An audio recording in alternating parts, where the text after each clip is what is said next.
Recording in progress.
Good evening. Welcome to the City Council meeting for May 26th. Madam Clerk, will you please call roll? Councilmember Dillard?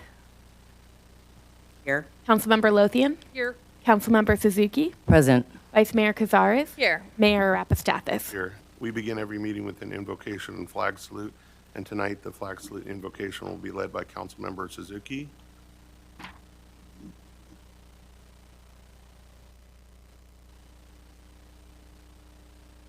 Thank you. Good afternoon.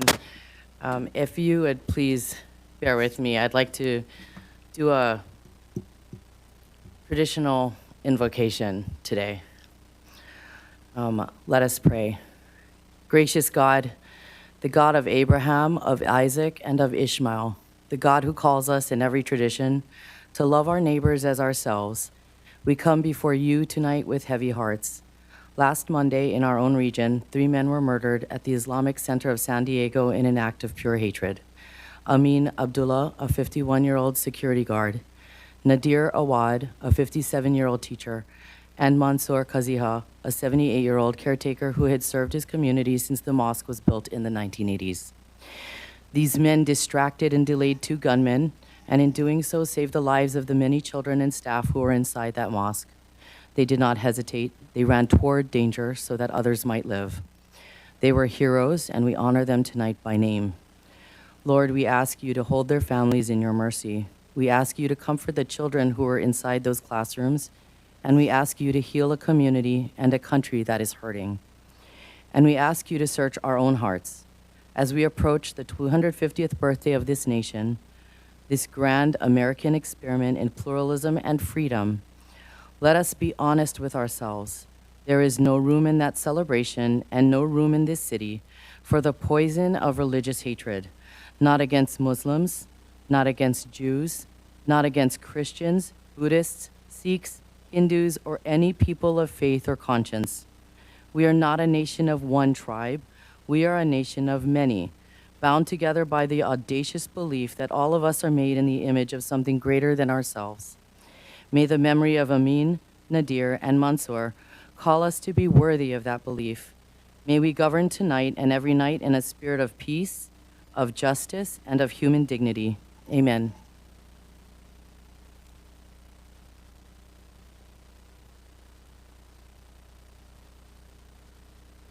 Let's begin.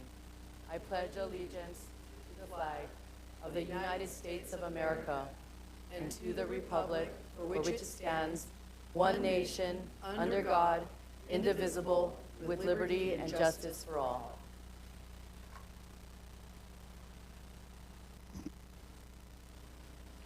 Thank you. City manager comments? I have none. Community bulletin reports. Join us at the 27th Annual Flag Day Parade on Saturday, June 13th, June 13th, starting at 10 a.m. La Mesa Boulevard. This year will be in honor of America's 250th anniversary.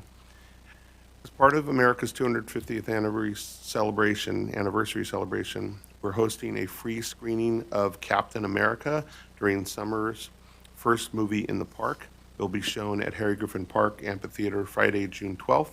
Activities start at 5 p.m. and the movie starts at sunset. There'll be free popcorn to the first 500 attendees. We'll be hosting a paper shredding event at City Hall this Saturday at May 30th from 9 a.m. to 12 p.m. You can also drop off clothing donations, your electric waste, and grab some free compost. Looking for a way to challenge yourself, build confidence, and make a real impact? The La Mesa Police Department Youth Leadership Camp is back. It offers students the chance to build leadership skills, take part in team challenges, participate in community service activities, and much more. Incoming high school sophomores, juniors, and seniors are eligible to apply. Spots are limited, so submit your application by Friday, May 29th to be considered. There'll be no Orange Line trolley service between Euclid Avenue Transit Center and Lemon Grove Depot starting Saturday, May 30th through Sunday, May 31st. This closure is part to MTS's ongoing improvement to the Orange Line. Bus shuttle service will provide the service to all impacted stations. If you'd like more information, visit MTMS, San Diego MTS.com. Sandag and Caltrans are working on a plan for State Route 94 focused on improving transportation, enhancing safety, increasing access, and reducing vehicle miles traveled. Your feedback is important. Take the survey by this Sunday, May 31st. Learn to fix your items for free with the San Diego Fix-It Clinic. Bring in one item, anything from kitchen appliances, clothing, or toys. This event is Saturday, June 6th, starting at 10 a.m. at the La Mesa Library. Join us for the 17th Annual La Mesa Firefighters Pancake Breakfast and Emergency Preparedness Event on Sunday, June 7th from 8 a.m. to 12 p.m. at Fire Station 11. Just for $5, enjoy pancakes, egg sausage, orange juice, coffee, while learning more about emergency preparedness. And last, I just want to say thank you to Public Works. I had put in a request months ago for a stop sign to make Lemon and Third a four-way stop, just like La Mesa Boulevard and Third is, and they were able to complete that and had lots of positive feedback. So that's Public Works, so thank you, Public Works. Vice Mayor Casares? Thank you. First, the primary election is happening on Tuesday. If you haven't voted yet, please be sure to vote. You can still mail it in. At this point, I would recommend bringing it to a vote center or a drop box. You can learn more at vote.org. Second, given the tragedy that happened last week, thank you very much, Councilwoman, for speaking on that. And we're in Peace Officer Memorial Month. We had Memorial Day yesterday. I've been thinking a lot about grief and how we all grieve differently, and also about the 13 United States service members that we have already lost in the ongoing war in the Middle East. And all of us, especially in the San Diego community, are impacted by those losses, given the strong military presence that we have here. Many of us know folks who have served, have folks that have served in our families, or have served ourselves, and so thinking of all of that and the immense grief that we all carry with us from different things every day, I just wanted to very quickly share some crisis resources. The San Diego Access Crisis Line is available 24/7 at 1-888-724-7240. You can also text that crisis line. You can text HOME, HOME, to 741-741. There is also the National Crisis Line that you can call or text 24/7 at 988. Thank you. Thank you. Councilmember Suzuki? Thank you. Speaking of grief, I'd like to extend my condolences to Vice Mayor Casares. She just lost her her family pet, and so I know that that is something that is huge right now.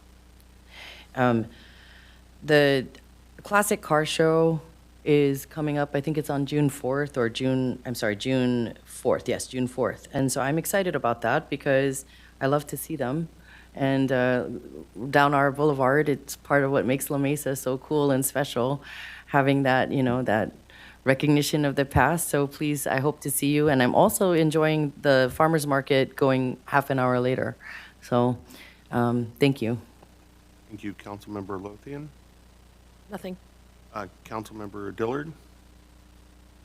Yeah, just quickly, because our families had a milestone in the family, I thought I'd share just briefly. Our youngest daughter just went across stage on Friday up in Seattle for the University of Washington with her MD. So we're excited about that, and I just wanted to share. It's a big, momentous occasion because she's already a PhD.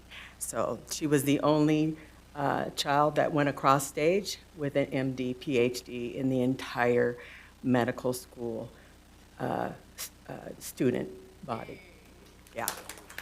Thank you.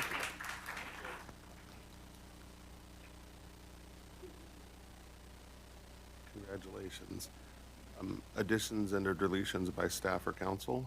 None from staff. Moving on to presentations, we're going to start with the School Safety Patrol Award, so I'll invite the chief to come on up.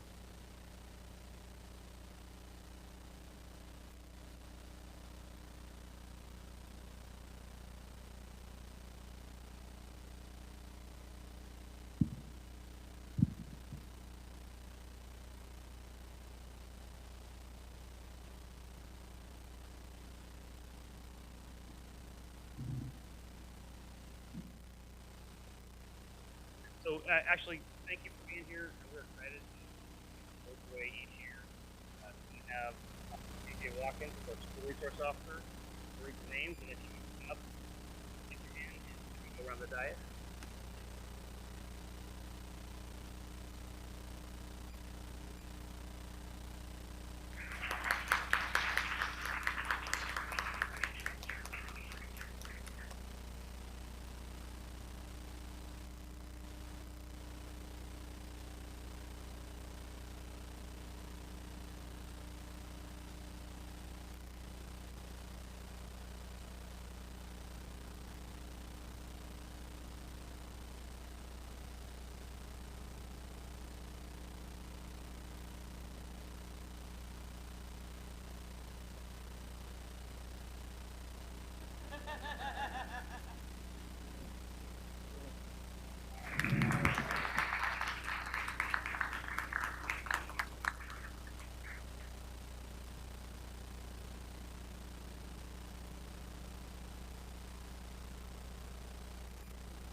Have Genevieve McKeon.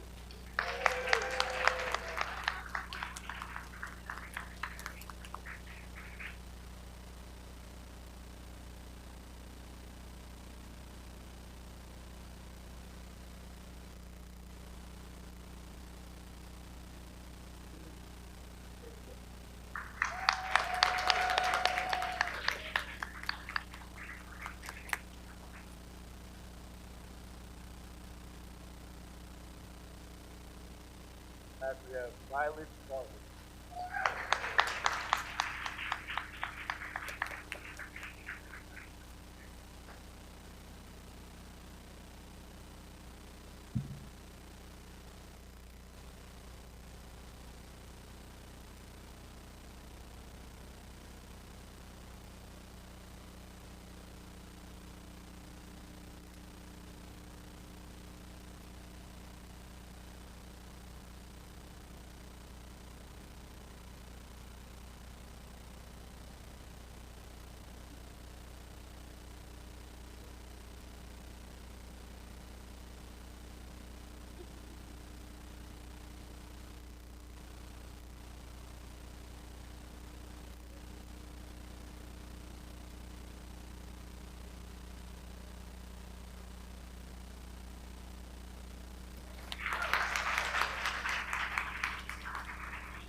Since it's still a school night, we're going to excuse all the safety patrol students and their families and any, wait, I'm sorry, real quick, I'm sorry to do this. Are there any teachers and or administrators here?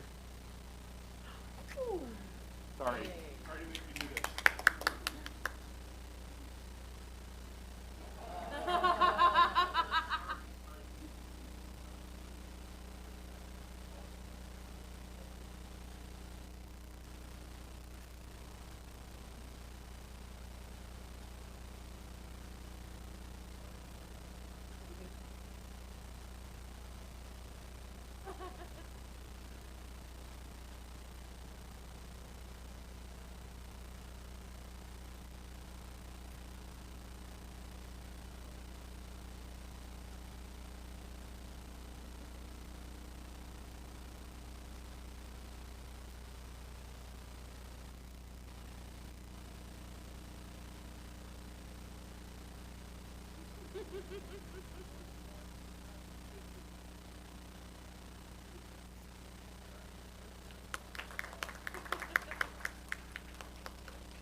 Sorry. Thank you for indulging me. We're going to allow them to all go. Bye, Mrs. Ferguson.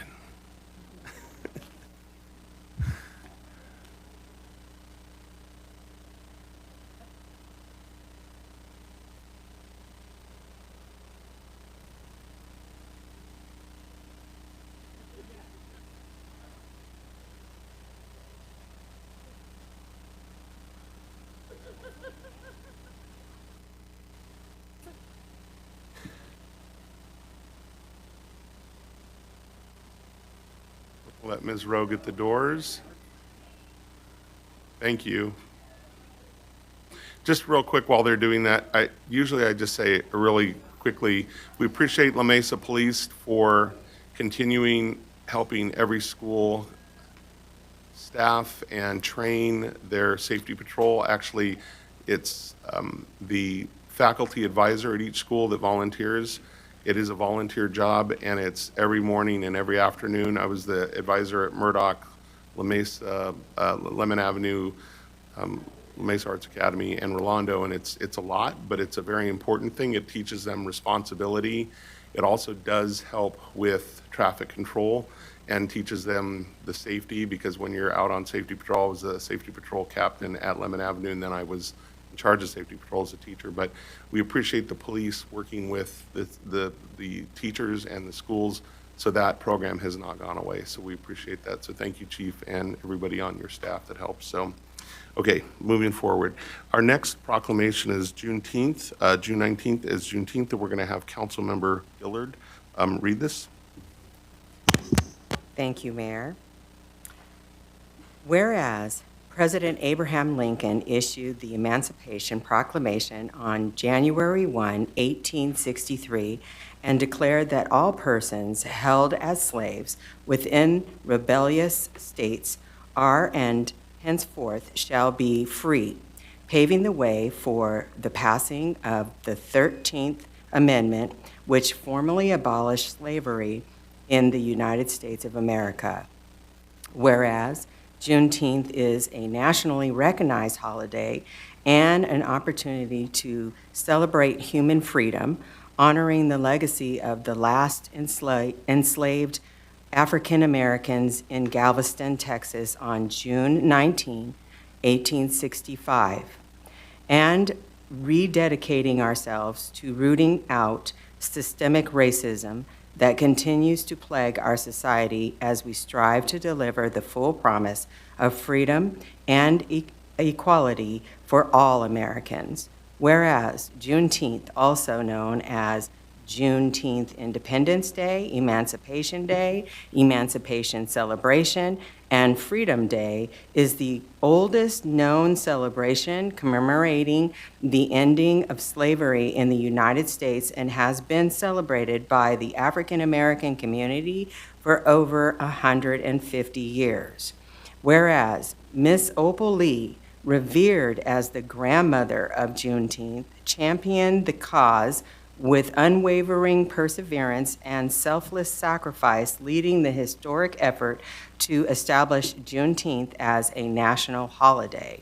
Whereas Juneteenth symbolizes freedom, celebrating the abolishment of slavery, reminding all Americans of the significant contributions of African Americans to our society, and whereas Juneteenth is a day reminding us of our incredible capacity to heal, hope, and emerge from our darkest moments with purpose to resolve.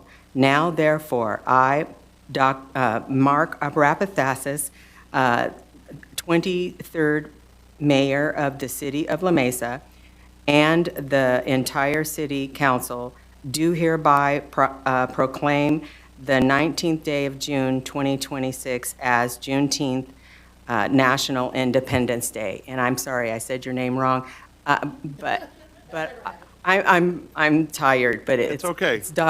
I'm used to saying Dr. Arapastasis. That's but, perfect. That's but even anyway. better. Nice job. Thank you. That's it. Well That's done. it. Thank you for reading that. Thank you. The next proclamation is proclaiming June 2026 as LGBTQ plus Pride Month, and Vice Mayor Casares will read this.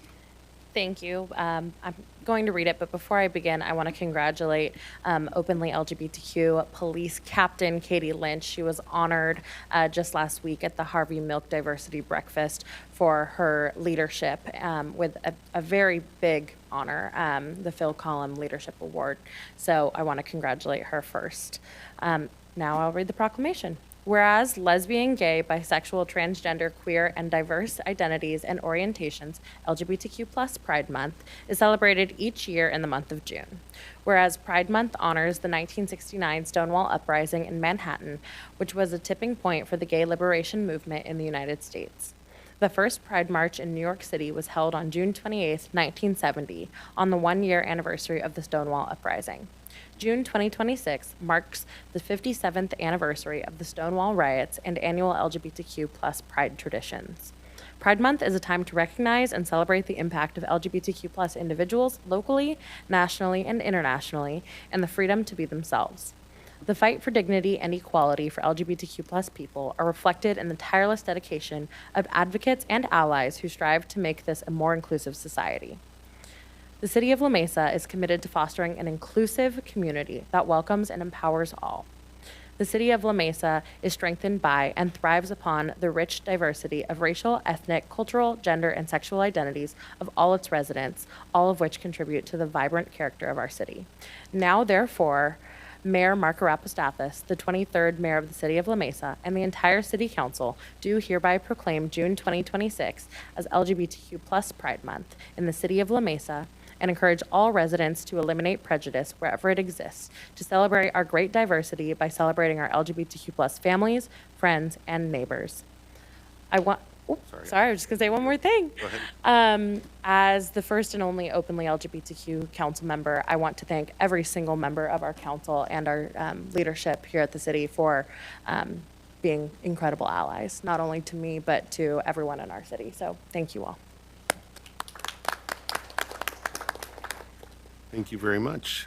Next proclamation is proclaiming May 2026 as Jewish American Heritage Month, and this proclamation will be read by Councilmember Suzuki. Whereas since the first arrival of Jewish immigrants to America's shores in the 16th century, Jewish Americans have played a central role in the creation, growth, freedom, prosperity, and strength of the United States of America. Whereas the biblical and contemporary history of the Jewish people, together with the enduring values of the Jewish faith, have served as vital sources of inspiration for the founding of the United States, the Civil Rights Movement, America's global leadership in the cause of freedom, our nation's commitment to social justice, and many of our country's most fundamental principles. Whereas Jewish citizens settled in San Diego County as early as 1850 contributed significantly to the development of local industry and real estate, and served honorably in the armed forces of the United States and the California National Guard, leading to influential roles in civic leadership and community partnerships.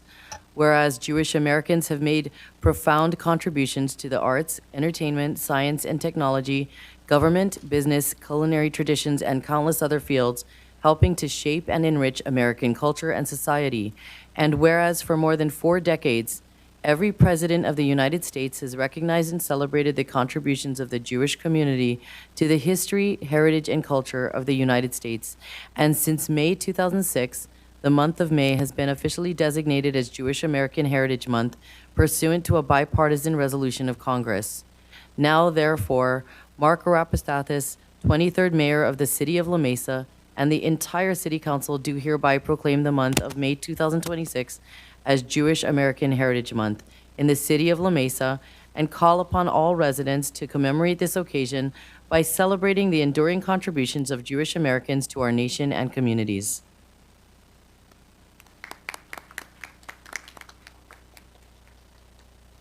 Thank you, Council.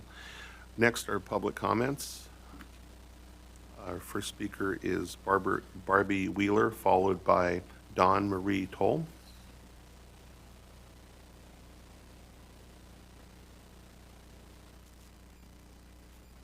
Welcome. Good evening. Mayor, Council of La Mesa City, thank you for the time to address you with our concerns. I am again here about the issues on Bellflower Freeway. Freeway, you ask? Well, as stated in an email that you all received on May 5th from one of our neighbors, the 2 group facilities you have allowed to exist on our small street has turned it into a freeway, with cars speeding up and down our street at all hours of the day and night, with 8 to 10 cars between the two group facilities parking up and down the street. And that makes it very unsafe for all of us residents to live there. The new group home seems to have the same population as the Evans home, both causing issues as stated speeding vehicles, teenagers having breakdowns in the middle of the street, and now there are portable restrooms on site. Why? Are there qualified personnel on premises? I do not plan to spend the rest of my life on a freeway. Have any of you gone to investigate any of the people who are running these facilities? Are they qualified? How can the city give Richard Evans any kind of permit or license to operate any type of business after all the problems he's caused with all the many, many police calls that have been made? Mr. Humaro, if I didn't say your name right, I'm sorry, responded to an email sent by one of our residents and told us to contact Assemblymember Sharp Collins and/or Senator Weber Person. I have tried several times to contact them, even saying I would like a meeting with them. I never get a response from them. They don't want to talk about a problem, but I am sure they will when the media is involved. Who's in charge? We, the residents, are going to go to the media if we don't see changes in the near future. These types of facilities do not belong on a small residential street. You and the city need to get your head out of the sand and make changes to your policies on handing out permits and licenses. As also, think about changing your saying, La Mesa is a safe place to live. It's not safe 30 seconds. when you allow these types of facilities to exist. Media, here we come. Thank you. Dawn Marie Toll, followed by Juan Rios. Welcome. Thank you. Hi, everyone. Thank you for the proclamations. Those were beautiful. I'm here today to talk about the trolley crossings. A couple of meetings ago, I was talking with Laura Lothian, and she said she often uses things like Instagram to capture people's interest and gin up concern. And, well, you have. So you expressed concern about a proposal to elevate the trolley through the La Mesa Village. And you cited 5% of La Mesa uses the trolley, and 95% does not. But the purpose of the trolley is not to haul us back and forth between Spring Street and Amaya. The trolley is there to bring people through La Mesa from other communities, to bring people in, including to events that you hype for the village, that bring in money. It brings people into things like Oktoberfest, where they can then leave after having drank and go home safely. This is important. It connects people to places other than the village, because in spite of all we hear about the village, La Mesa is beyond the village. This is a large city. Your other concern was homeless encampments. We have people who are unhoused in this community, and they find places like elevated areas because they're looking for shelter. We don't solve the homeless problem by telling people they're unwelcome. We do that by addressing housing. And to use your logic, we would also get rid of the overpasses. Are you going to ask to get rid of the overpasses for the freeways? I mean, you can roll your eyes at me, but I mean, I'm following your logic. I know. So I would ask that rather than arguing against things that might create encampments, that you look at other options to help our homeless neighbors. And I want to point out, change happens. You live in the village, you talk about it. At one point, your house did not exist, and there was someone who was probably worried about the expansion into where you live, because then there were more houses. There are more people in this community. We need public transit to support those people. It helps get people to jobs, events, it avoids impaired driving. But most importantly, what really concerns me about the idea of not looking 15 at... seconds. Sorry? Is we need first responders to be able to get from the west side to the east side. If I'm on the other side of that road, I want our first responders to be able to get to people in a timely manner. Thank you so for I'm your really comment. Your hoping time is up. everyone on the council will give that due consideration. Thank you. Oh, and I like graffiti art. Von Rios, followed by Brother Steve. Welcome. Before I start, I would like to, as a former captain of Safety Patrol and president of ASB, that was a special event you guys did. That was great honoring the Safety Patrol. Good evening. My name is Von Rios. Thank you for the opportunity to speak tonight. I would first like to express my appreciation for the city's response to my visit to City Hall this past February, as well as Councilwoman Lothian's statement identifying the Waite Park Drive project as a priority. Last month, I attended a Parks and Recreation meeting after hearing an update on Waite Drive Park would be discussed. Unfortunately, I did not see Councilwoman Lothian, other board members, or Parks and Recreation Director Misty Thompson present at that meeting. What concerned me most was that discussion centered around potentially eliminating an ADA entrance off Murray Hill Road rather than discussing where the necessary funding for the park itself could be secured. That made it difficult to feel confident this park is receiving the urgency and dedication it deserves. Meanwhile, neighboring cities are successfully delivering major park projects for their communities. Harbor Park in Chula Vista and Finwell Street Park in Pacific Beach are examples of what can happen when city leadership actively pursues funding, partnerships, and public engagement. Parks are not an optional amenity. They are essential public resources. They support children's physical health, creativity, and social development, while also providing safe spaces for families and pet owners to enjoy outdoor activity together. I would also like to point to MacArthur Park as an example. For years, residents faced challenges simply trying to bring their dogs there. While a dog park was eventually added, many feel it falls short of the community's needs. In contrast, parks like Grape Street Park near Balboa show what a thoughtfully designed and community space can look like. I hope the future Waite Drive Park, especially its dog-friendly areas, reflect that same level of care and planning. In the area surrounding the proposed Waite Drive Park, there is currently a lack of space and accessible outdoor space for children and pets. With more families putting down roots in this part of La Mesa, including myself, the need for this park is immediate and long overdue. It has also been stated that from 2012 to 22, the vacant property was used intermittently by city contractors and partner agencies for construction-related purposes. If revenue was generated for that use, residents deserve to know where that money was dedicated towards.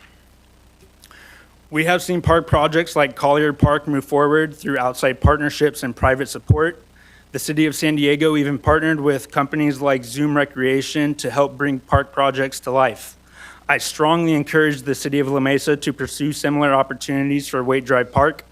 A resident like myself can advocate and approach businesses for support, but those efforts can be carried far more by city officials. I urge the city council to prioritize not just discussion, but execution. Our community, and especially our children, deserve a safe and welcoming place to gather, grow, and, yes, be together. Thank you. Thank you, Brother Steve.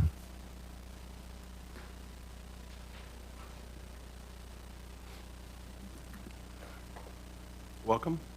Thank you. Stephen Gerard Sidlowski, a third order Franciscan. I'd just like to open with compassion. There is no place of violence anywhere at any worship center throughout the United States. I'm a former Navy guy, so I understand that.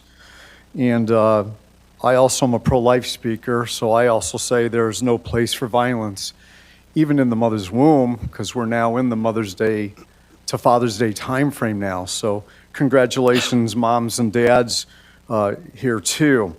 Beloved Mayor Is it Mark, Vice Mayor Lauren, Councilmember Patricia Lauren, Laura, and Genevieve? I provided all of you, again, something you might have received in the past, this wonderful Bible bookmark. You might want to pay close attention to the back of it, because I think our society does need a little bit of healing. And a book written by Reverend Robert Spitzer, the former president of Gonzaga University, has written the book Healing the Culture. And boy, we need some healing in America today, don't we? We need some compassionate hearts out there being very effective, because love always wins. We know that. Love ultimately wins. I've also provided you that San Diego has completed another successful Walk for Life. I wanted to attend that, but I couldn't be both at that Walk for Life and the Los Angeles Walk for Life. And I did make the Los Angeles Walk for Life. And I can tell you that I also made the California March for Life in March in Sacramento. And I can attest there were over 4,000 citizens participating in the March for Life for fatherhood, motherhood, childhood, and preborn personhood. The other sheet I provided for you, it's been updated a little bit, but beloved Mayor and Council, some of you have already seen this in the past. It's a resolution in support of a La Mesa, California, declaration of a safe preborn personhood city. This is something we can do now because the U.S. Supreme Court Dobbs decision has superseded the Roe decision. So I'm hoping that you'll consider putting this on the agenda between, well, it's past Mother's Day, but between Father's Day and Christmas now. And I certainly miss your Flag Day Parade because I have participated in it in the past. 30 seconds. I do a little singing from time to time. So remember, the joy of the Spirit of God is love for His creation. I like to get a little tune out there to soften the hearts. God bless you all with love and wisdom. Citizens, I hope you'll even join me. I am doing an advisory petition amplifying on fatherhood and motherhood, childhood, and preborn personhood. God bless you all. Thank you. Next on the agenda are conflicts disclosures by anyone. Public comment on consent calendar. We have one speaker on item 9.2, Rick M. Welcome. Hello, thank you for taking the time to listen to me. I've got concerns with approving this contract immediately as it is, just because of some of the things that I've noticed about the Community Oversight Board for the police. And I think some of the stuff that is happening with it is coming from this auditor. I don't find this auditor to be somebody who should just be passed through for a number of various reasons. For instance, in Exhibit A in the contract, it's the scope of work I don't believe is being fulfilled and has not been fulfilled in the past. There were also some questions about this very same auditor that were raised from Fresno, where this auditor used to work, I think about 10 years ago, from the community there about his effectiveness. One example that I note was from the February 18th meeting of the Community Police Oversight Board, where one of the board members expressed dissatisfaction with the outcome of one of the reports, saying that some of the information was unclear in regards to an incident with the traffic stop and the towing of a vehicle. This is relevant, I think, because the municipal code set up for this position here, for the CPOB, states that this is 2.30.010, subsection C, informing community of its rights and responsibilities when coming into contact with police officers. This has not been fulfilled with this interaction. And I find that the reports that I was able to access online had very little information pertaining to this as well.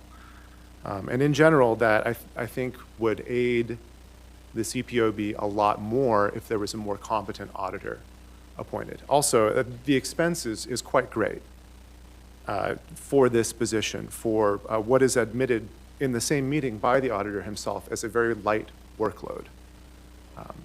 For these reasons, I really don't think that you should approve this today, and you should look into it maybe a little bit more. You know, you have until the 30th to renew this contract, June 30th, that is.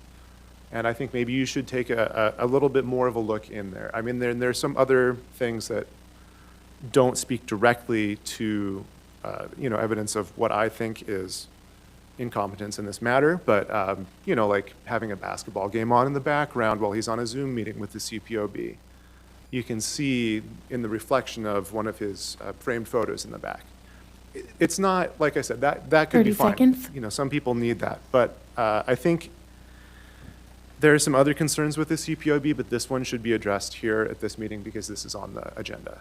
And thank you. That'll conclude my time. Thank you.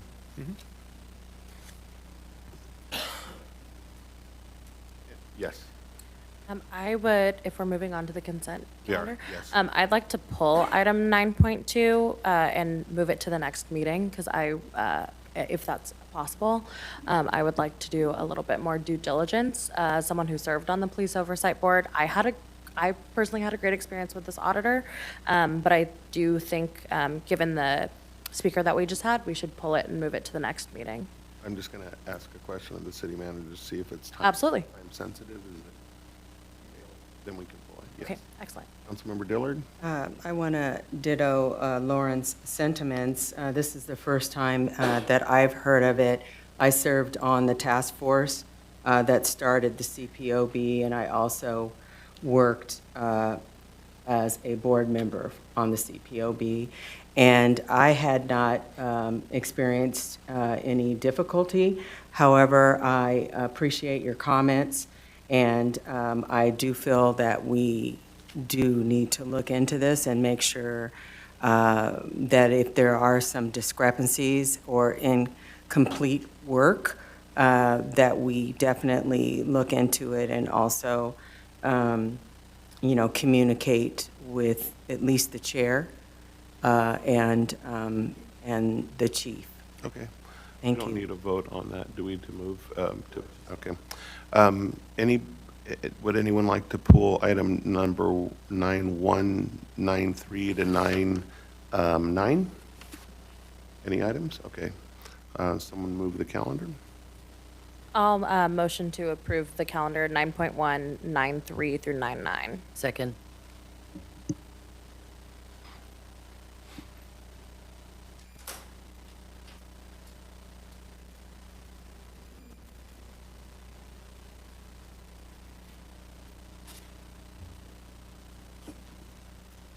Motion carries with all council members voting yes. Item 10, item 10.1, is a hearing, consideration resolution approving fiscal 2027 community block grants. Hi, Ms. Pena, welcome. Hello. Good evening, Mayor and Council. My name is Myra Pena. I am the Senior Management Analyst for Community Development. I am here to present on item 10.1. Tonight is the second public hearing of two for the CDBG program. The first public hearing was held on April 28th, 2026. As an entitlement jurisdiction under the U.S. Department of Housing and Urban Development, also known as HUD, the city qualifies to receive Community Development Block Grant, or CDBG funds, in proportion to its population size, socioeconomic status, and demographic factors. CDBG funding supports neighborhood revitalization, community facilities and services, economic development, and activities within low to moderate income communities identified as CDBG eligible areas. The map on the right shows CDBG eligible areas within the city of La Mesa. In order to receive CDBG funds, the city is required to submit a consolidated plan every 5 years that outlines the city's housing and community development needs. The City Council approved the current consolidated plan on July 8th, 2025. The adopted consolidated plan identifies the following goals. Goal 1, improve public facilities and infrastructure to promote a healthy and vibrant city environment. Goal 2, promote equitable access to affordable housing through the preservation of existing units, assistance to homeowners, and fair housing services. Goal 3, create programs to prevent and address homelessness and provide access to services. And Goal 4, provide local community services to support low and moderate income households. On April 3rd, 2026, HUD announced that the city would receive $464,440 in CDBG funds for fiscal year 2027. This slide provides an overview of staff funding recommendations based on HUD's allocation and the goals identified in the city's consolidated plan. $381,000 is proposed to improve facilities and infrastructure on Tower Street Mobility Access Improvement Project, which is located between 70th and 68th Street. This area is identified on the sidewalk master plan as a street where sidewalk does not currently exist. The city expects to complete the design by June 2026 and construction by June 2027. Staff also proposes programming additional CDBG funds to the sidewalk improvement project in areas where the city sidewalk master plan identified that pedestrian connectivity needs improvement. The locations for this work include Maple Avenue, Jesse Avenue, 73rd, Jackson Drive, Garfield, and Hoffman.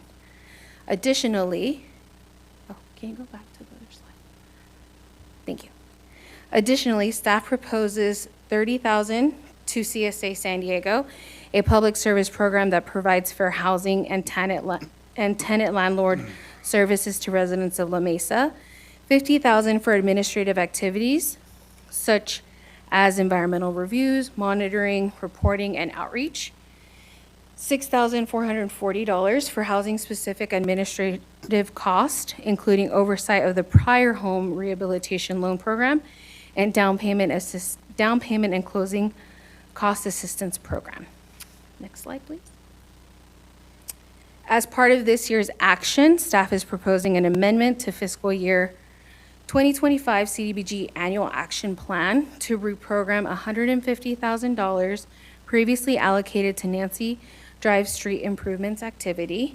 Staff has determined that the Nancy Drive Street Improvements project is currently not feasible due to factors that prevent it from being carried out within the program year. The gas lines servicing each resident are very shallow and must be lowered by SDG&E before the street can be reconstructed. The necessary gas line work is several years out. Per the current SDG&E workload, however, staff will continue to pursue other funding options for support for Nancy Drive. Staff proposes reallocating these funds towards fiscal year 2025 sidewalk improvement project. Next slide, please. All right. So today, staff recommends approval of the resolution approving CDBG fiscal year 2027 annual action plan and resolution approving the substantial amendment for CDBG fiscal year 2025. Thank you. Any questions? Yes, Councilmember Suzuki.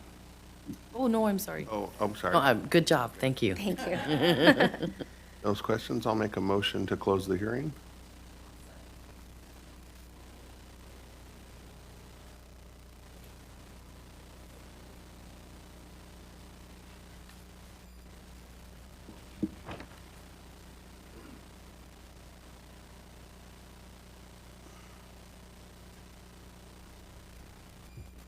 Motion carries with all council members voting yes. I'll make a motion to adopt Resolution 10-1ABC. Thank you.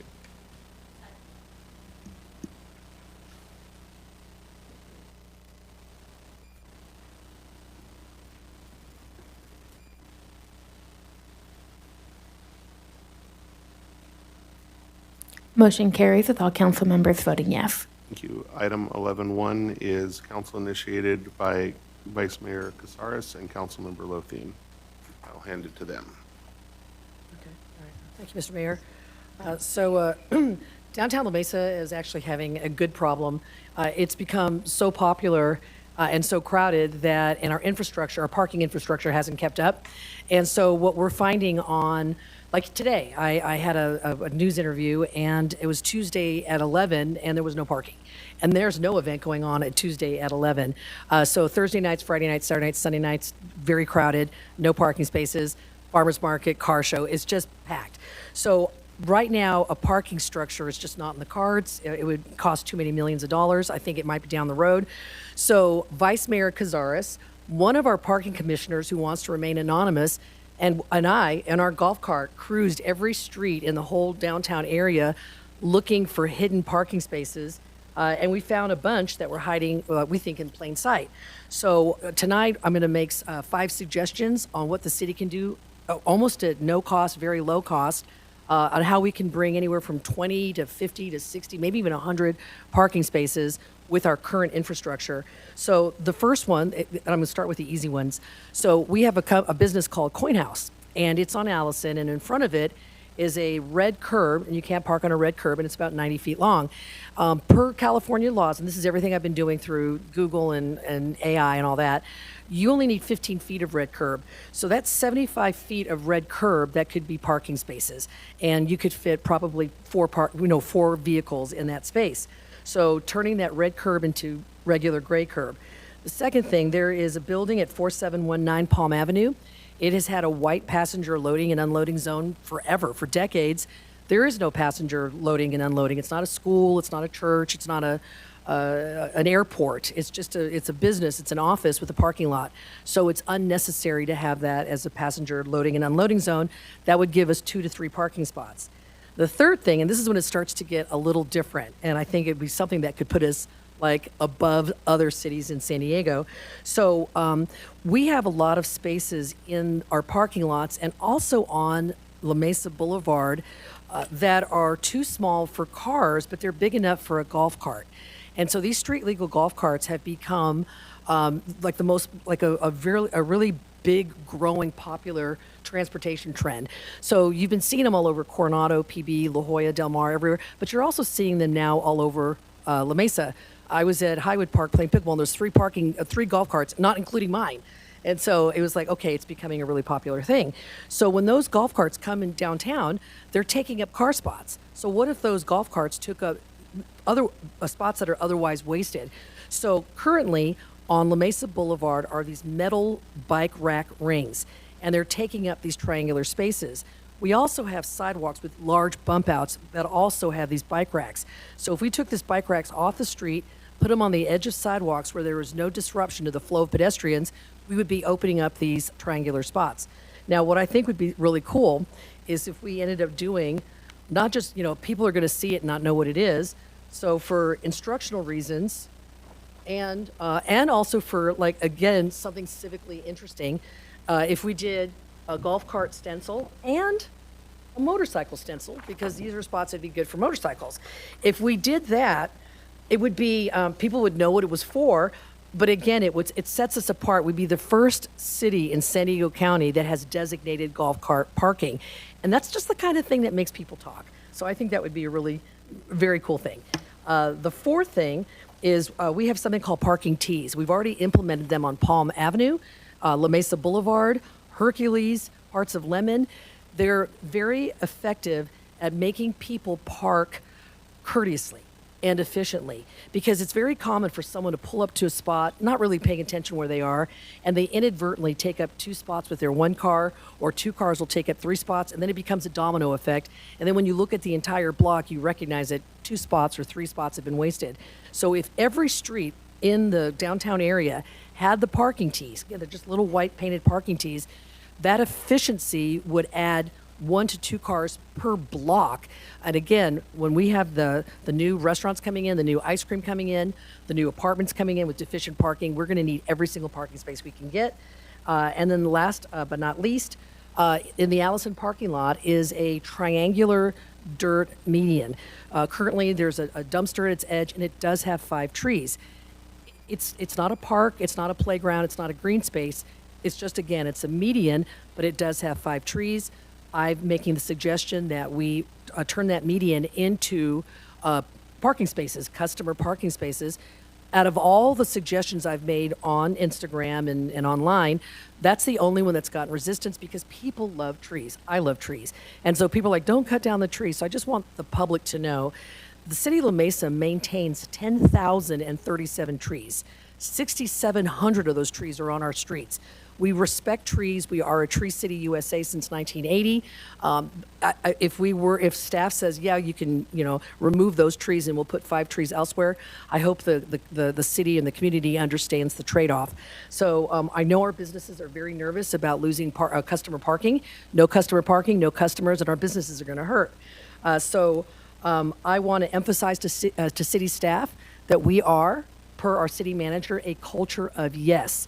I want our staff to be innovative and have the spirit to, let's do something a little bit creative and a little bit different and not go to this automatic, can't be done, no, it's not going to work. I really want this to be done with positivity and optimism and come back to the city council and accept all of it, some of it, none of it, whatever it is. But I think, again, common sense, innovative, little to no cost, and we can add between the parking tees and the golf cart things and the median, 15, the red stripes, the white stripes, 15, 20, 30, 50, 100 spots.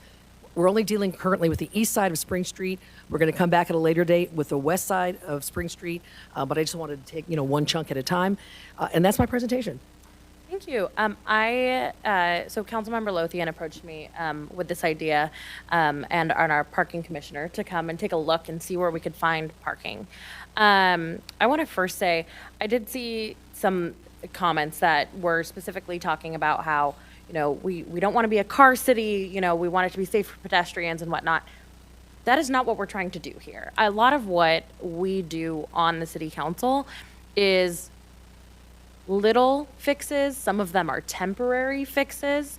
And we do our best to both work toward the future and build a city that I hope is less car dependent and has more bicyclists and more folks, and it's more pedestrian friendly. And also, it's really, really critical that where there are already existing spaces, that is what all of this is existing spaces for parking spaces. This is not, trying to turn a park into a parking lot. I saw things like that. That's not what this is at all. This is our attempt to be creative and find, again, low cost, minimal effort improvements because we do need parking in the village. Again, long term, I agree. I would love to see us less dependent on cars. I would love to see it a safer space for pedestrians. And we work on that in other ways. But this specific item, I think, is really crucial for our businesses that are primarily small businesses. Primarily, they're not only small businesses, they're locally owned by La Masons.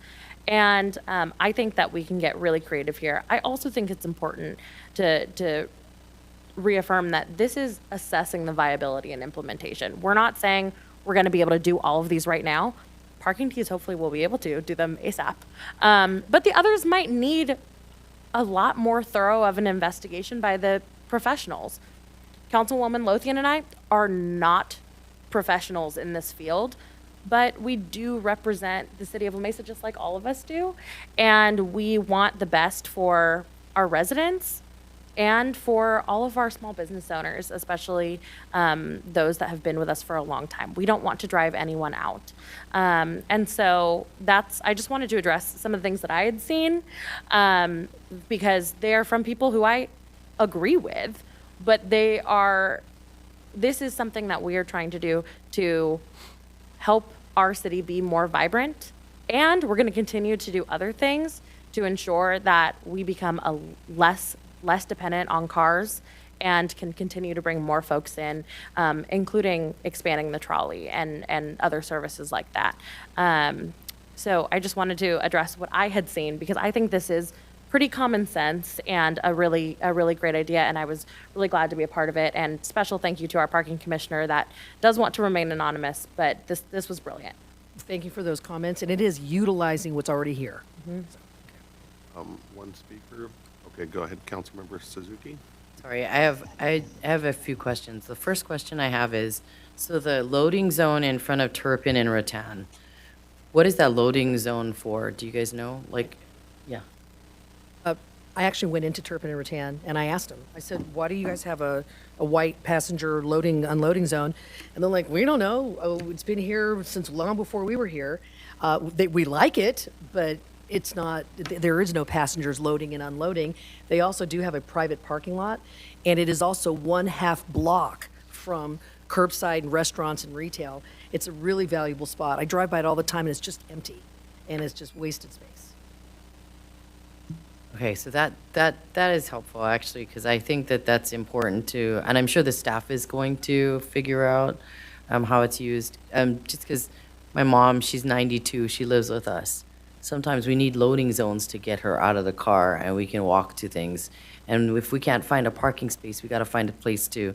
And a lot of us are sandwich generation members, and so that's important. But yeah, I mean, this is great. And then the second question I have is, for me, I think I'm one of those tree people. I really love the trees, and my kids love the trees, and my family loves the trees, and we see the trees. So I think that is something I feel. But I love the parking tees. I think that's a great idea. I love the parking tees now. I'm interested in if we can make sure that we, the bike racks are saved, because it's important. And I like the idea of the stenciled golf carts and the motorcycles. That's cute. And then, right, always. And then reduce the red curb on Allison Ave. I think I'm a little worried about that personally, because I would think that the reason the red curb exists is there's several. I mean, I don't know. Maybe I'm looking forward to the report for the city. I think I'm really thankful to Vice Mayor and Council Member for bringing this up, because I think that we are cognizant of the concerns that have been brought up by parking. But I also want to give a nod to our resident who spoke earlier and say, I think that we also want to encourage people to use the trolley into the village. That's one thing we can do, and I don't know how we can do that, but it would be nice if, I don't know, this will be later, but I think it'd be nice to look into if we could encourage people to use the trolley into the village on Fridays at the very least, for the farmers market, and events. Thank you. We have one speaker, Ryan Umbenhauer. Welcome.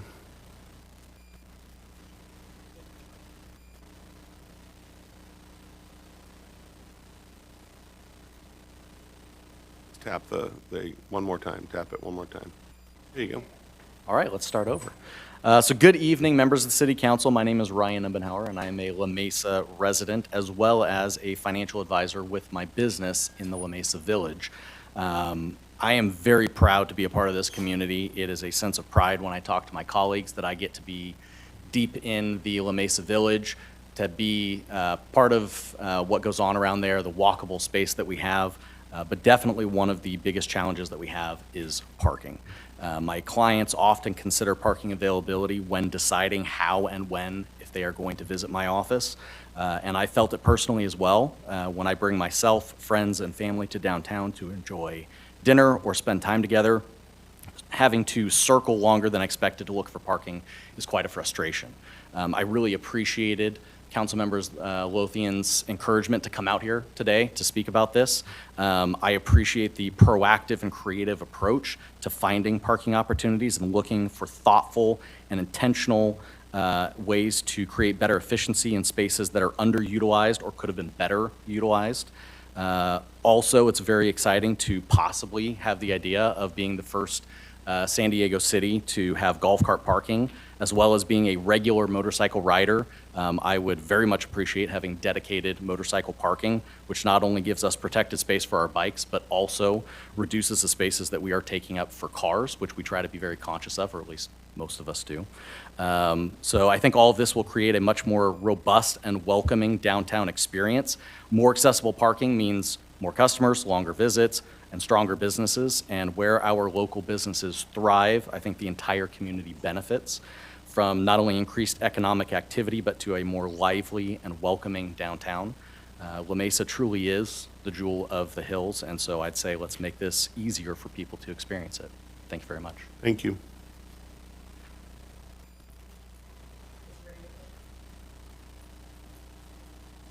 Okay, I'll do Okay, so I move that the city council direct staff to analyze the feasibility and implementation of the following 5 parking modifications in the downtown La Mesa Village and return with findings and recommendations within 60 days. Number 1, reduction of the red curb in front of Coin House to the legally required minimum.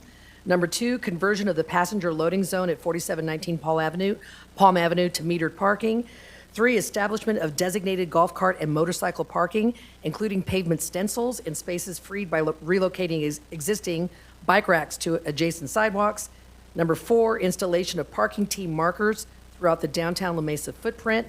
And number 5, conversion of the triangular dirt median behind Pete's Restaurant to parking spaces with a replacement tree planting plan. Second.